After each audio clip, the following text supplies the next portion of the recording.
Starting in 5 seconds. Madam Chairperson, as I have just said, the Planning Commission gathers information and chalks out program.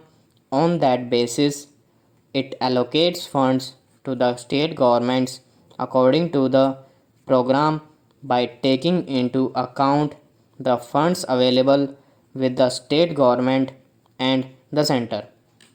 So far as the question of center is concerned, it has no office in the field to run those programs. Only the state government have assemblies and MLAs, and through them the state governments can be informed as to where the loopholes lie and how these can be removed.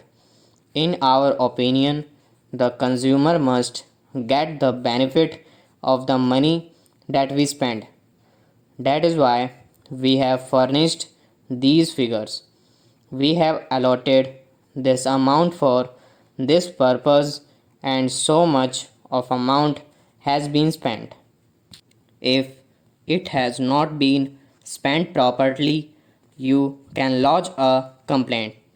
You can make complaint to the state governments as well as to the center.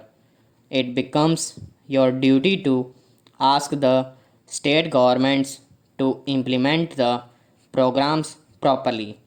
So it is not proper to say that these figures do not reflect the actual work done in the field. If there is any difference, we would like to have your suggestions. In this respect, so far as the question of planning is concerned, if you point out lacunae in our policies, we shall try to remove them. If it is not being implemented properly, you can raise this matter in the proper forum like the state assembly and the administration of that state, or can also write to us. We will also write to them to implement these policies properly. A point has been raised about marketing. It is our view that the farmers have been exploited for centuries, and to some extent the same thing is there even today. Taking this into consideration, a scheme has been devised under which it is aimed to make available the produce of the farmers to the consumers through cooperatives and remove the intermediaries. We have launched a big program in this direction. I do not say that this program is 100% according to the requirement. It is not yet according to the requirement.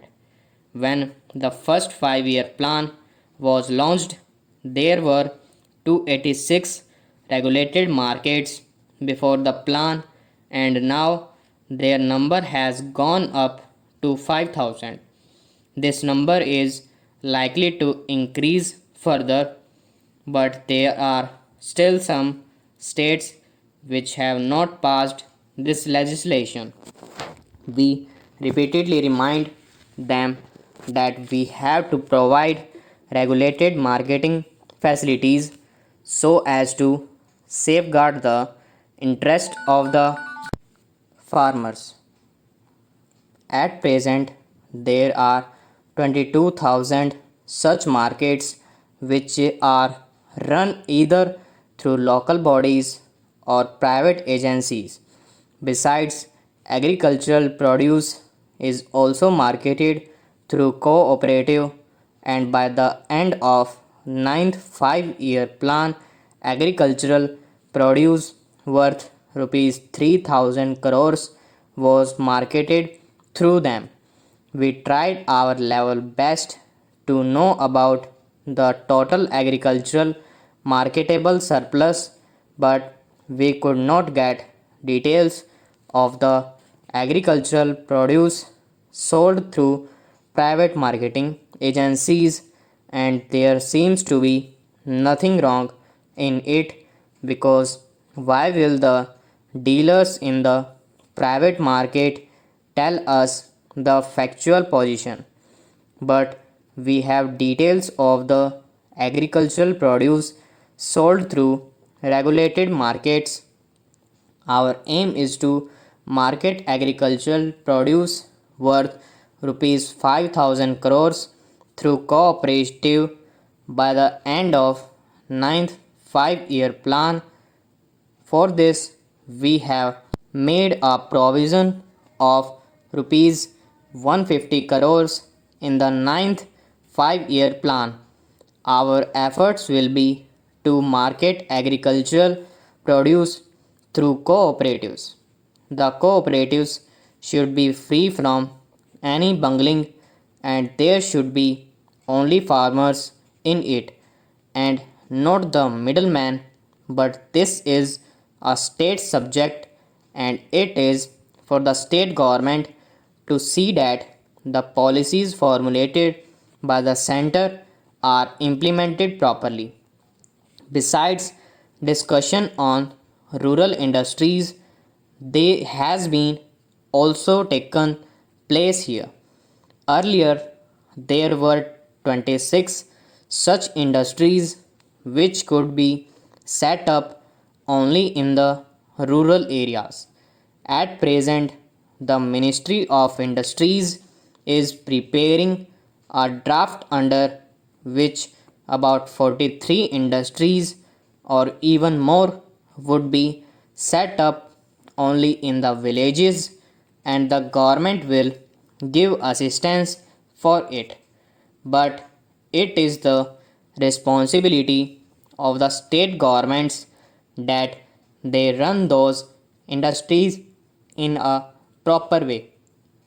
A sum of rupees 11,000 crores had been earmarked for this purpose in the ninth 5-year plan for the center and the states taken together, and now a sum of rupees 16,000 crores has been earmarked in the ninth 5-year plan for the same, so that more and more industries are set up in the villages. We have to encourage the traditional industries in the villages like agriculture and handlooms. When we are discussing matters related to farmers, it becomes necessary to deal with the subject of irrigation. Probably it is not possible to increase agricultural production without irrigation. Much progress has taken place under the program which we have formulated for the whole country. Stop.